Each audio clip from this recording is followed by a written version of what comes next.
Hello guys, good morning. তো আজকের ভিডিওটা চা দিয়ে শুরু করলাম।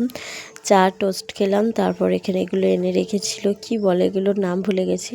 তো এখানে আমার মেয়েটা চা খাচ্ছিল, আর এই যে আমার খাওয়া হয়ে গেছিলো। এই যে বসে বসে ভাবছি যে এই জলটাকে কোথায় ঢালা যায়। তো আমার মেয়ে বলছে এই গর্তটাই ঢেলে দাও। তো ওখানে ওর কথা শুনে আমি এই গর্তটাতেই ঢেলে দিলাম। ওখানে এর আগের দিনে একটা বিছে ঢুকেছিল, আর জলটা গরম ছিল। আমি ভাবলাম যে যদি থাকে তাহলে মরে যাবে। তো তারপরে এখানে রান্না করতে বসেছিলাম।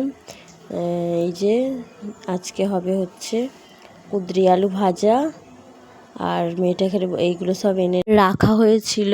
কড়াইতে হবে, মানে রান্না হবে।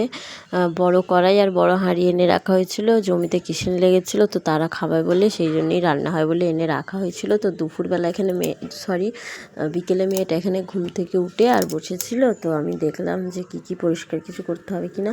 তো দেখলাম আমার শাশুড়ি সমস্ত কিছু করে রেখেছে, আমাকে শুধু জলটা আনতে হবে আর ঝাঁটটা একটু দিয়ে দিতে হবে, তাহলেই হবে। তারপরে এখানে রাত্রিবেলা ও এসেছিলো, ওর সাথে গাড়ি ঘোরাতে গেছিলাম আমাদের এখানে। তো সেখানেরই একটু ভিডিও বানিয়ে রেখেছিলাম। গাড়ি চাপতে ভালো লাগে, কিন্তু ওর গাড়িতে চাপতে আমাকে ভয় লাগে, কারণ ওর গাড়ি চালানো ভালো নয় বলবো না, কিন্তু এখন ভগবানের উপর নির্ভর আর কি বলবো। কিন্তু অনেক লোক ভরসা করে ওর গাড়িতে উঠে পড়ে, কিন্তু আমি কিছুতেই উঠতে পারি না।